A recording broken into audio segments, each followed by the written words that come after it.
នវ៉ាន់មកគូពិសេសអន្តរជាតិការប្រកួតបយោគសោ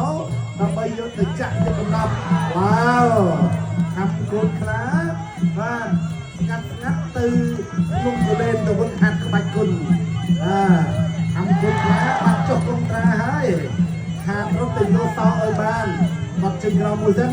តែមិនអាចគ្រូត្រាកន្លងអត់បារម្ភលោកបានទេព្រមអាយ៉ាដាក់ទុកមើលកូនខ្លាអូយកែមុខកណូតមួយរបស់កម្ពុជាកែមួយទៀតរបស់កម្ពុជាកែមួយទៀតរបស់កម្ពុជាអូមួយដាក់ទុកមួយដល់ចូលអត់បានទេកែរបស់កម្ពុជា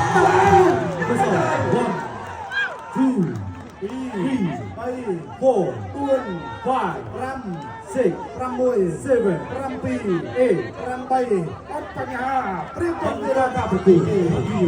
អាយ៉ាមកកែវិគុណទៅកែតកនោះមករបស់កម្ពុជាបាត់ជើងក្រោមមួយបកកែមួយទៀតអូ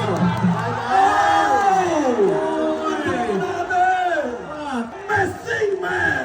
ហាំកូនខ្លាសាកសមទៅនឹងរហ័សនាមមែនខ្លាជុំតងជុំកុំមាសប្រឡាក់ឈាមហាំសោមាសបុរាណបាទប្រកល់ជឿនបាទព្រះឲ្យកូនខ្លាអបអសាទរមួយមកតែយើងនឹងមានព្រឹត្តិការណ៍ដ៏ពិសេសទៀតបងប្អូនចង់ដឹងទេថាតើនៅក្នុងហឹបមាសនោះតើកំណប់មានអ្វីខ្លះចង់ដឹងទេ